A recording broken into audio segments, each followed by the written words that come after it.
मैं अपने अरमान सजाए सुहाग की सेज पर बैठी, मन में खुशियां भर अपने पति का बेसब्री से इंतजार कर रही थी। मुझे वो एक एक पल काटे नहीं कट रहा था। जब से मेरी शादी तय हुई थी, तब से मैं अपने अरमानों को सजाए बैठी थी और आखिरकार आज वो दिन आ ही गया था कि तभी दरवाजे पर दस्तक हुई, जिससे मैं थोड़ा सा अपने आप में ही सिमट गई। मेरे दिल की धड़कन बहुत तेज हो चुकी थी। खुशी के साथ साथ मुझे एक अजीब सी घबराहट भी हो रही थी कि तभी मेरे कानों में एक आवाज पड़ी। मैंने देखा कि सामने कोई महिला थी। जब मैंने घूंघट उठाया तो वो उस घर की एक नौकरानी थी। उसने कहा कि मैं ये दूध पी लूं। मैंने पहले तो इनकार किया, लेकिन उसने कहा कि हवेली का ये नियम है कि जो भी इस हवेली में रहता है उसे रात को दूध पीना ही पड़ता है। यह सुनकर मुझ बेचारी ने चुपचाप दूध को पी लिया। उसके बाद वो नौकरानी कमरे का दरवाजा बंद कर चली गई और मैं एक बार फिर से घूंघट ओढ़कर चुपचाप बैठ गई।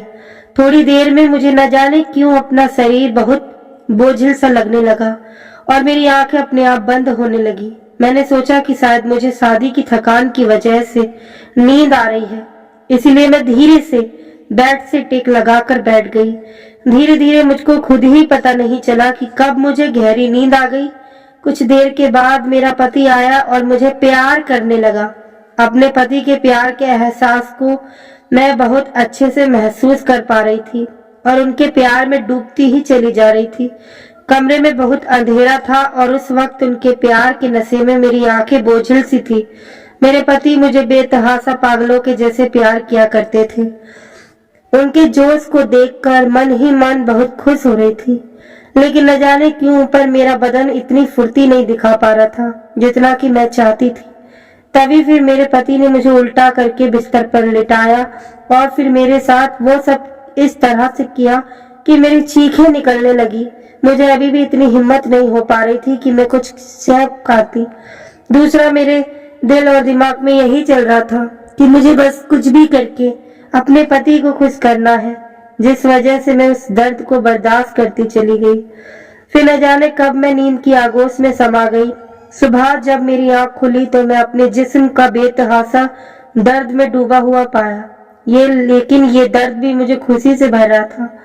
मैंने खुद को समझाया कि अब मैं एक शादीशुदा औरत हूँ और इस तरह की चीजों की मुझे आदत डालनी होगी। शायद पतियों के प्यार करने का अंदाज ही कुछ ऐसा होता है। मेरे जिस्म पर कई सारे नाखूनों के निशान भी थे, जिन्हें मैं छूकर देख रही थी, जिससे मुझे दर्द भी हो रहा था, लेकिन उन्हें देखकर मैं शर्मा भी रही थी। उसके बाद मैं तैयार होकर अपनी कमरे से बाहर निकल गई तो देखा कि हवेली के चारों तरफ नौकर अपने अपने कामों में लगे हुए थे। मुझे मेरा पति कहीं भी नजर नहीं आ रहा था। हवेली से थोड़ा बाहर की तरफ बढ़ने पर मुझे अपना पति जमींदार साहब के पास खड़ा हुआ नजर आया। मैं समझ गई कि शायद मेरे पति किसी हिसाब किताब में इस समय व्यस्त है, इसीलिए मैं वापस अपने कमरे में लौट गई। मैंने सोचा कि जब मेरे पति कमरे में आएंगे तब मैं उनसे बात कर लूंगी, क्योंकि सुबह से उठने के बाद तो मैं अपने पति से अभी तक कोई बात ही नहीं की थी। रात की खुमारी अभी तक मेरे दिल और दिमाग से उतरी नहीं थी। मैं बार बार जब भी खुद को आईने में देखती तो शर्माने सी लगती। आईने में सामने बैठकर खुद को सजाते हुए मैं अचानक ही अपने अतीत की यादों में खो गई। मेरा नाम सुमन है। मैं खुद को बचपन से ही बहुत बदकिस्मत समझती थी, क्योंकि मैं जैसे ही पैदा हुई तभी मेरी माँ का देहांत हो गया। उसके बाद मेरे पिता और उनके घर वालों ने मुझे अपनाने से पूरी तरह से इनकार कर दिया, क्योंकि उनके पहले से भी बहुत सारे बच्चे थे और मैं एक लड़की थी जिसका बोझ कोई भी उठाना नहीं चाहता था। इसीलिए उन्होंने मेरे पालन पोषण की जिम्मेदारी से पल्ला झाड़ लिया, जिस वजह से मजबूर होकर मेरी नानी को मुझे अपने घर लेकर जाना पड़ा। लेकिन नानी भी मेरी बहुत बुरी थी। आखिर वो बेचारी बुढ़िया कब तक जिंदा रहती। कुछ ही सालों बाद मेरी नानी का भी देहांत हो गया और फिर मजबूरन मेरे मामा मामी को मेरी जिम्मेदारी उठानी पड़ी। लेकिन जिस दिन से मैं मामा मामी के साथ में रहने लगी थी, मेरा एक दिन भी ऐसा नहीं गुजरा था जब मुझे ताने सुनने को नहीं मिलते थे। धीरे धीरे मैं उनके तानों को सहते हुए बड़ी होने लगी, जबकि मुझे समझ नहीं आता था कि आखिर मेरी गलती क्या है, क्योंकि मैं मामी की कही हर बात मानती थी। घर का सारा काम भी मैं ही करती थी, लेकिन फिर भी मामी मुझसे हर वक्त नाराज होती रहती, मुझ पर चीखती चिल्लाती रहती और मामा के काम से वापस आने पर वो मेरी तरह तरह की शिकायतें लगाती रहती। मैं हमेशा एक कोशिश करती रही कि मामी को शिकायत का कोई भी मौका ना दूं, लेकिन फिर धीरे धीरे मुझे समझ में आने लगा था कि मैं चाहे कुछ भी कर लूं, लेकिन मामी मुझसे कभी भी खुश नहीं रह सकती है। काम निपटाने के बाद मैं जब भी अकेले में बैठी तो फूट फूट कर रोती।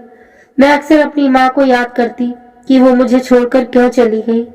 इससे अच्छा तो मैं अभी अपनी माँ के साथ ही मर जाती तो ज्यादा अच्छा होता, क्योंकि इस दुनिया में कोई भी ऐसा नहीं था जो मुझे प्यार करता। एक मेरी नानी ही थी जो मुझे इतनी जल्दी छोड़कर चली गई। आज अगर मेरी माँ जिंदा होती तो शायद जो कमी मुझे महसूस होती है वो कभी भी नहीं होती। मैं भी अपनी किस्मत से समझौता कर लिया था और मेरे जीवन में कोई भी खुशी आएगी इसकी तो मैं उम्मीद ही छोड़ दी थी। मुझे आज भी याद है जब पहली बार शादी का रिश्ता बताने वाली एक औरत मामी के पास मेरे लिए एक रिश्ता लेकर आई थी, और जब मामी ने उस लड़के की तस्वीर मुझे दिखाई तो पहले ही नजर में मैं उस लड़के को अपना दिल दे बैठी थी। मैंने कभी नहीं सोचा था कि मेरी शादी इतने खूबसूरत नौजवान से होगी। मेरी मामी ने बताया कि इस लड़के का नाम सचिन है। ये यहाँ से 2 कोस दूर के गांव के बड़े जमींदार के यहाँ पर मुंशी के पद पर काम करता है। उसका उस गांव में बहुत राव है, क्योंकि वो जमींदार का बहुत खास आदमी है। ऊपर से जमींदार उसे अपनी हवेली में ही रखता है। इतनी बड़ी हवेली में रहने का सुख अलग से है, और साथ ही नौकर चाकर भी लगे हुए हैं जो उसके लिए भी काम कर देते हैं। और आगे पीछे उसके कोई नहीं है, क्योंकि कुछ साल पहले ही उसके पिता का देहांत हो चुका है, और माँ का देहांत तो उसकी तभी हो गया था जब वो 8 साल का था। यह सुना था मुझे बड़ा ही दुख हुआ। मुझे ऐसा लगा कि सचिन और मेरी कहानी कुछ कुछ एक जैसी ही है। माँ बाप के ना होने का दुख मैं बहुत अच्छे से समझती थी। मेरी मामी कहने लगी कि अगर तू इसे ब्याह करेगी तो राज करेगी। मेरे लिए एक दिन ऐसा रिश्ता आएगा, मैं तो ऐसा कभी सपने में भी नहीं सोची थी। मैंने आज तक सिर्फ ये कहानी ही सुनी थी कि एक दिन एक राजकुमार आता है और अपने साथ ब्याह कर ले जाता है, पर आज इसको मैं हकीकत में बदलते हुए देख रही थी, क्योंकि सचिन सच में किसी राजकुमार से कम नहीं था। वैसे तो मैं अपनी मामी से हमेशा दुखी रहती थी, लेकिन मैं उनकी इस बात की शुक्रगुजार थी। कम से कम उन्होंने मेरे लिए एक अच्छा रिश्ता देखा था, क्योंकि वो खुद भी मुझे अपनी जान जल्द से जल्द छुड़ाना चाहती थी। हकीकत तो यह थी कि मैं खुद भी उनके साथ अब नहीं रहना चाहती थी। ऊपर से मेरे लिए इतना अच्छा रिश्ता आया था कि अब मुझसे इंतजार ही नहीं हो रहा था कि कब मैं सचिन के साथ ब्याह कर उसके साथ अपना गृहस्थ जीवन जीऊं। मैं सचिन के साथ कुछ ही दिनों बाद मेरा प्यार सचिन के साथ हो गया और मैं विदा होकर इस हवेली में आ गई थी। आईने के सामने बैठे बैठे मैं अभी यही सब सोच रही थी कि तभी मुझे बाहर से किसी की आवाज सुनाई दी। जब मैं बाहर कमरे से झांक कर देखा तो वो और कोई नहीं बल्कि सचिन ही था। मैंने तुरंत ही अपना चेहरा घूंघट से ढका और दौड़कर उनके पास पहुंची। मेरे अचानक इतना करीब आ जाने से वो बुरी तरह से चौंक गए और मुझसे बोले, क्या आपको कुछ चाहिए था? उनके इस तरह से मुझसे बात करने के अंदाज से मैं बहुत खुश हुई थी। मैंने कहा कि आप सुबह से मुझे एक बार भी मिलने के लिए नहीं आए। मैं कब से अकेले आपका इंतजार कर रही थी। मेरी इस बात पर उन्होंने कोई जवाब नहीं दिया। फिर मैंने कहा कि आपने खाना खाया? तो कहने लगे, नहीं, बस मैं खाने ही जा रहा हूँ। मैंने कहा, रुकिए, मैं खुद आपके लिए खाना लगा कर लाती हूँ। तो कहने लगे कि नहीं, मुझे थोड़ा सा खेतों की तरफ काम है, इसीलिए मैं वहीं पर जाकर खा लूंगा। इतना कहकर वो वहां से चले गए और मैं उदास मन से कमरे में लौट आई। मैं सोचने लगी, न जाने यह कितना काम करते हैं। जमींदार साहब को भी इन पर जरा सा भी तरस नहीं आता। बताओ, चैन से खाना खाने तक का समय नहीं है इनके पास। लेकिन फिर मैं खुद को समझाई कि इतना काम करते हैं तभी तो जमींदार साहब उन्हें इतना महत्व देते हैं कि खुद अपने साथ इस हवेली में रख रहे हैं, वरना नौकर चाकर तो और भी हैं, लेकिन मजाल है जो किसी को हवेली में रहने की इजाजत दी हो। इसके बाद से धीरे धीरे दिन यूं ही बीतने लगे और रोज रात सचिन मुझे भी भर कर प्यार करते। न जाने क्यों उस वक्त मैं बेसुध सी हो जाती। शायद उनके प्यार का नशा ज्यादा था, लेकिन थोड़ा थोड़ा मुझे उनके प्यार करने के अंदाज से गुस्सा भी आने लगा था, क्योंकि जब भी मैं सुबह उठती तो मुझे बहुत ज्यादा तकलीफ होती थी। मैं उनसे इसकी शिकायत करना चाहती थी कि वो मेरे साथ इस तरह से आखिर क्यों करते हैं, पर मुझे कभी मौका ही नहीं मिलता। दिन भर तो वो काम में इतना बिजी रहते कि मेरे पास तो एक पल के लिए भी नहीं बैठते, यहाँ तक कि कमरे में भी नहीं आते। और जब भी मैं उनसे बात करने के लिए जाती तो वो घबरा कर वहां से चले जाते। न जाने वो मेरे साथ इस तरह का व्यवहार क्यों कर रहे थे।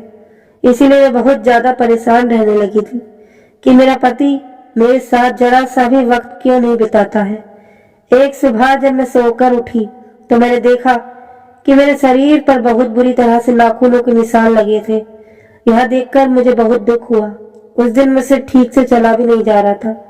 मैंने सोचा कि मैं आज उनसे इस बात की शिकायत करूंगी कि आखिर प्यार करने का यह कौन सा तरीका है। दोपहर के वक्त वो जैसे ही हवेली में आए, मैं तुरंत ही उनके सामने पहुंच गई और उन्हें अपने निशान दिखाते हुए कहने लगी कि आपने ये क्या किया। इससे पहले कि वो कुछ कहते तभी जमींदार साहब के हंसने की आवाज आई, जिसे सुनकर मैं बुरी तरह से सहम गई और उन्होंने भी अपना सर नीचे झुका लिया। जमींदार साहब ने मुझसे कहा कि क्या तुम्हें कोई तकलीफ है। मैंने उनसे कहा कि मेरी तबीयत जरा ठीक नहीं है, इसीलिए मैं उनसे कह रही थी कि यह मुझे डॉक्टर के पास ले चले। जमींदार साहब कहने लगे कि अगर ऐसी बात है तो मैं डॉक्टर को हवेली पर ही बुला देता हूँ, वो तुम्हारा ठीक से इलाज कर देंगे। अब तुम जाकर अपने कमरे में आराम करो। मैं चुपचाप वापस कमरे में आ गई। मैं यही सोचने लगी कि जमींदार साहब कितने बड़े दिल के इंसान हैं। मुझे जरा सी तकलीफ हुई तो उन्होंने तुरंत ही डॉक्टर को हवेली में ही बुला दिया। थोड़ी देर के बाद डॉक्टर साहिबा आ गई और उन्होंने मेरा चेकअप किया तो उन्होंने कहा कि तुम्हारा शरीर बहुत ज्यादा कमजोर हो चुका है और अपने पति से कहना कि अभी कुछ दिन तक तुमसे दूर ही बना कर रखे। और उसके बाद वो मुझे कुछ दवाइयां देकर चली गई। मैंने सोचा कि आज जब ये रात में लौट कर आएंगे तो मैं इन्हें पूरी बात बताऊंगी कि उनके इस तरह के बर्ताव से मुझे कितनी ज्यादा तकलीफ हो रही है। उसके बाद रात को न जाने क्यों पर मुझे बहुत गहरी नींद आ गई और मैं उनसे कोई बात ही नहीं कर पाई। अगले दिन जब मैं कमरे से बाहर गई तो अचानक ही यह मेरे करीब आए और मुझसे कहने लगे कि अब आपकी तबीयत कैसी है। मैंने कहा आपको तो जैसे मेरी कोई फिक्र ही नहीं है। मैंने सोचा था कि मैं आपको बताऊंगी कि डॉक्टर ने मुझे क्या कहा, लेकिन आपके पास वक्त है जो आप मेरी बात सुनो। मेरी ऐसी बात सुनकर वो कहने लगे कि यह आप क्या कह रही हैं, मुझे तो कुछ समझ में ही नहीं आ रहा। मुझे तो आपकी फिक्र हो रही थी, बस इसीलिए मैं आपका हाल पूछने के लिए यहाँ चला आया।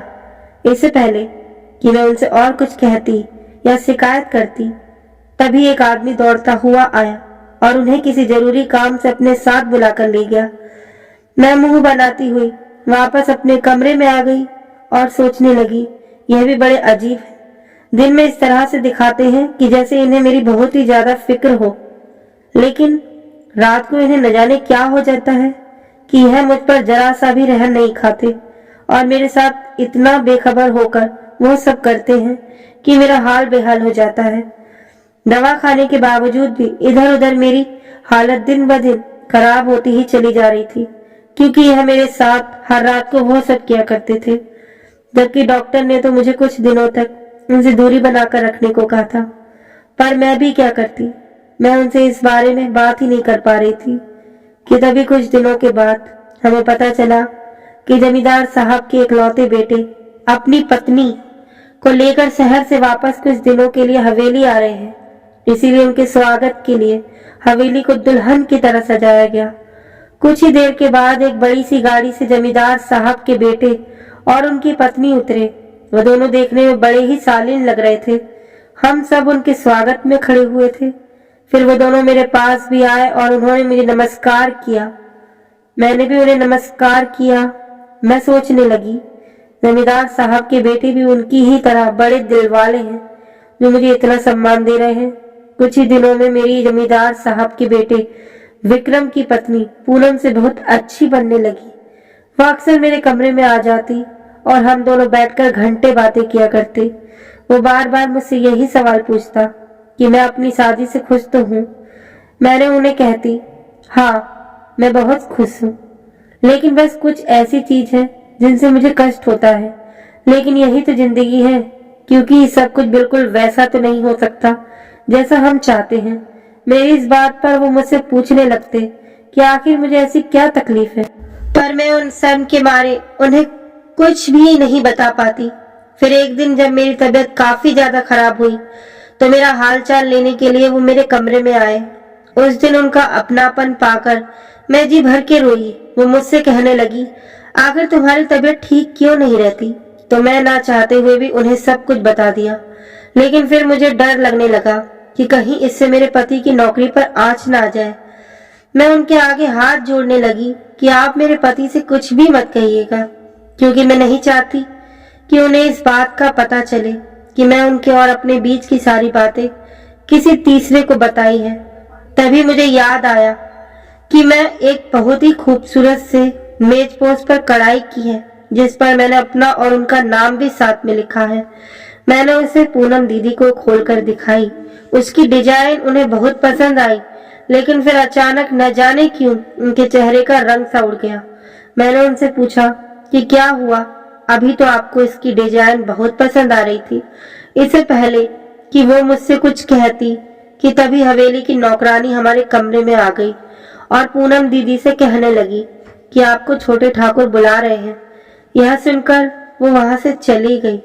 मुझे समझ नहीं आया कि उन्हें पहले तो मेजपोश की कढ़ाई पसंद आई थी, लेकिन फिर बाद में न जाने अचानक उनके चेहरे की खुशी कहाँ चली गई। उसी रात नौकरानी मेरे लिए दूध लेकर आई। मैंने उससे कहा कि तुम जाओ, मैं अभी थोड़ी देर बाद इसे पी लूंगी। उसके बाद वो वहां से चली गई। जब कुछ देर बाद मैं दूध को देखा तो उसमें मक्खी गिर चुकी थी। इसीलिए मैंने उस दूध को उठाकर बाहर खिड़की से फेंक दिया। मेरे शरीर में इतनी कमजोरी रहती थी कि मुझे रोजाना ही जल्दी नींद आ जाती थी। इसीलिए मैं थोड़ी ही देर बाद चुपचाप सोने के लिए लेट गई। तभी सचिन कमरे में आए और उन्होंने मेरे साथ फिर से वही सब करना शुरू कर दिया। मैंने उन्हें पहले मना किया कि वो ये सब ना करें, लेकिन वो न जाने क्यों मेरे साथ जबरदस्ती करने लगे। जब मैं उन्हें एक बार फिर से रोकने की कोशिश की तो उन्होंने मेरी दोनों टांगे पकड़कर जोर से खींची, जिससे मैं बुरी तरह से घबरा गई और कमरे की लाइट जला दी। पर कमरे की लाइट जलाते ही मेरे तो होश उड़ गए, क्योंकि सामने मेरे पति सचिन नहीं बल्कि जमींदार साहब थे। मैंने तुरंत ही अपना सर चुनरी से ढाका और उनसे कहा कि आप यहाँ क्या कर रहे हैं और मेरे पति सचिन कहाँ है? तो वो कहने लगे कि वो तो अपने काम पर गया है। फिर वो कहने लगे कि तुमने आज दूध नहीं पिया?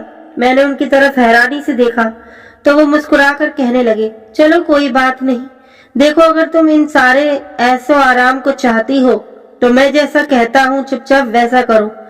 उनके मुंह से ऐसी बात सुनकर मैं दंग रह गई, लेकिन मैं समझ चुकी थी वो मुझसे क्या चाहते हैं। मैंने उनसे कहा कि अगर आप अभी के अभी मेरे कमरे से निकल कर नहीं गए तो मैं चिल्ला चिल्ला के पूरी हवेली के लोगों को यहाँ इकट्ठा कर लूंगी। मेरी बात सुनकर वो बड़े ही रौबदार तरीके से जोर जोर से हंसने लगे कि तुम्हें लगता है कि पूरी हवेली में कोई भी ऐसा है जो मेरा विरोध करेगा? अगर तुमने मेरी बात नहीं मानी तो तुम्हें और तुम्हारे पति को मैं पूरी तरह से बर्बाद कर दूंगा। इतना कहते ही वो मेरे ऊपर बुरी तरह से टूट पड़े और मैं जल बिन मछली की तरह झटपटाने लगी कि तभी किसी ने दरवाजे पर जोरदार लात मारी और जमींदार को गिरेबान से पकड़कर ऊपर की तरफ खींचा। मैंने तुरंत ही अपने कपड़े ठीक किए और बिस्तर से उठकर खड़ी हुई। तभी मैंने देखा कि मुझे बचाने वाला और कोई नहीं बल्कि जमींदार का बेटा विक्रम था। पूनम दीदी ने तुरंत ही मुझे दुपट्टा उड़ा दिया। मैं उनके गले लगकर फूट फूट कर रोने लगी। थोड़ी देर के बाद हवेली के आंगन में विक्रम जी, पूनम दीदी, वहां जमींदार और मेरे पति सचिन खड़े हुए थे। विक्रम जी अपने पिता से चिल्लाकर बोले कि मैं कभी सपने में भी नहीं सोचा था कि मेरा बाप ऐसी घिनौनी हरकत कर सकता है। अपने मंसूबों को पूरा करने के लिए इतनी बड़ी चाल चली, आपको जरा सी भी शर्म नहीं आई? एक लड़की की जिंदगी बर्बाद करते।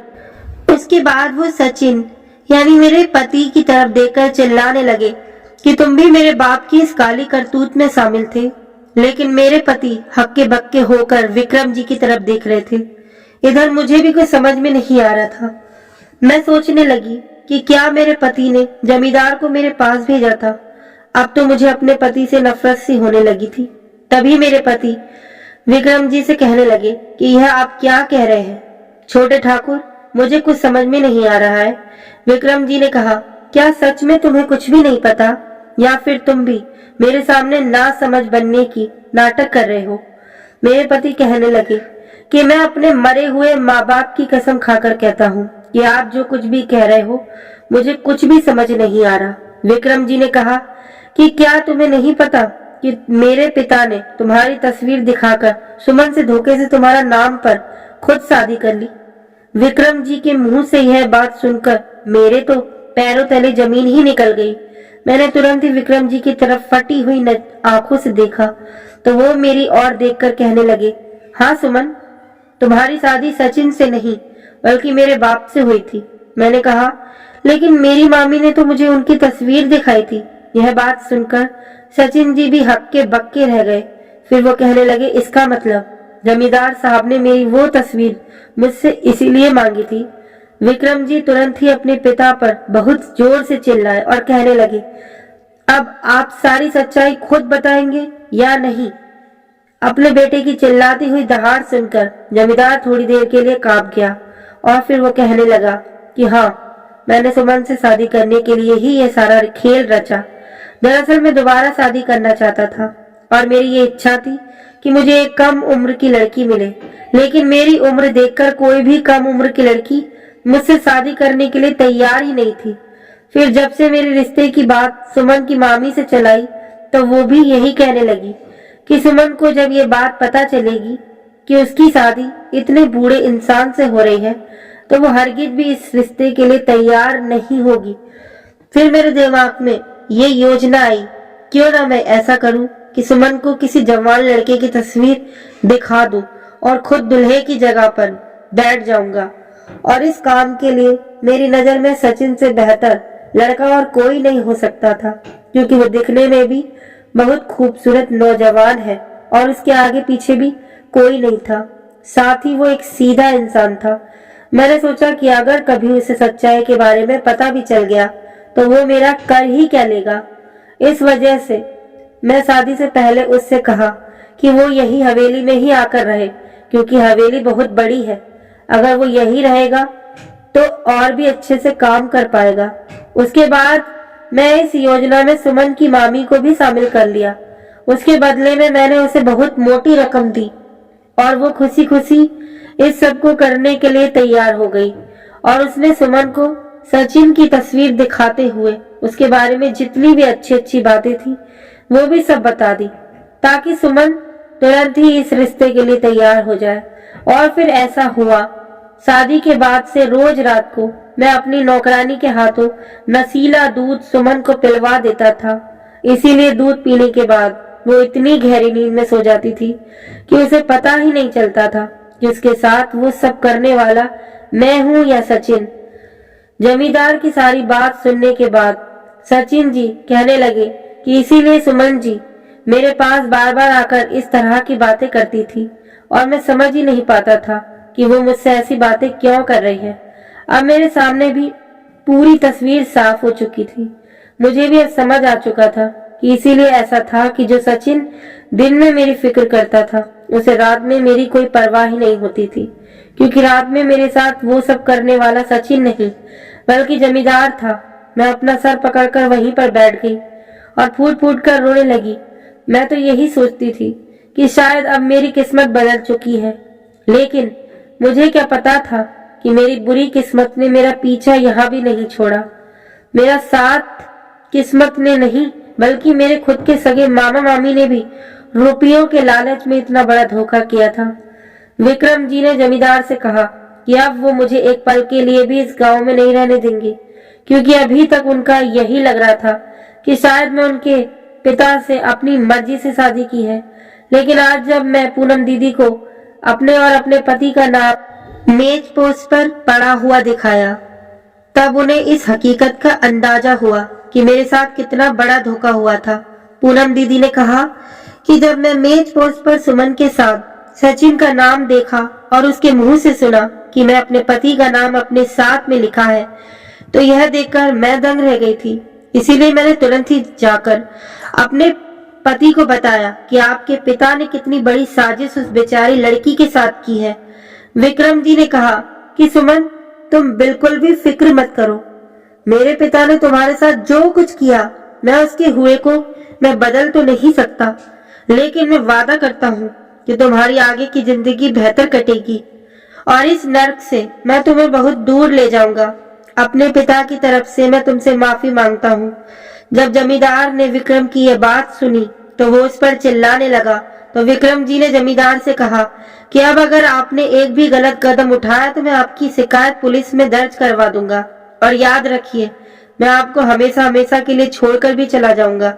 यह सुनकर तो जमींदार को गहरा धक्का लगा और वो उदास होकर चुपचाप वापस हवेली के अंदर चला गया। पूनम दीदी मुझे शांत बना देते हुए अपने साथ ले जाने लगी कि तभी पीछे से सचिन जी ने हम तीनों को रोक लिया। मैं कहने लगी कि यह सब जो कुछ भी सुमन के साथ हुआ उसे सुनकर मुझे बहुत अफसोस हुआ। मुझे नहीं पता कि आप सुमन की किस्मत को आगे क्या फैसला लेंगे, लेकिन विक्रम जी, आज एक बात मैं आपको बताना चाहता हूँ। दरअसल इतने दिनों से मैं सुमन की परेशानी तो देख रहा था, लेकिन क्योंकि मैं एक अदनासा नौकर था जिस वजह से कुछ भी कह नहीं सकता था, पर मुझे उसके दर्द से सहानुभूति थी और धीरे धीरे मैं उससे कब प्यार करने लगा मुझे खुद भी पता नहीं चला। इसीलिए मैं सुमन का हाथ थामना चाहता हूँ, उससे शादी करना चाहता हूँ और उसे जीवन की वो तमाम खुशियां देना चाहता हूँ जो उसे आज तक नहीं मिली, ताकि वो अपने जीवन के हर दर्द को भूल जाए। सचिन की ये बात सुनकर विक्रम जी बहुत खुश हुए। उन्होंने मेरी तरफ मुस्कुराते हुए देखा और कहा, सुमन, तुम भी इस रिश्ते के लिए तैयार हो?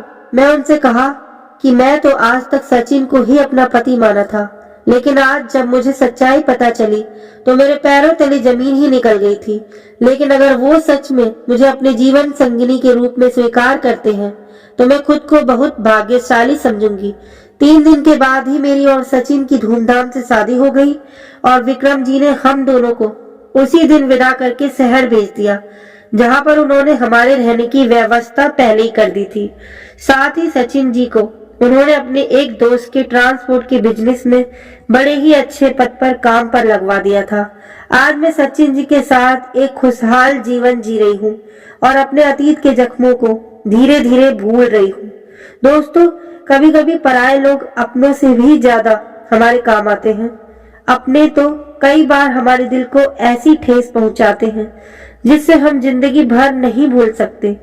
हम पूरी जिंदगी खून के रिश्तों को निभाने में अपनी जान लगा देते हैं, जबकि हकीकत यह है कि इस दुनिया में सबसे ऊपर जो रिश्ता है वो इंसानियत का है।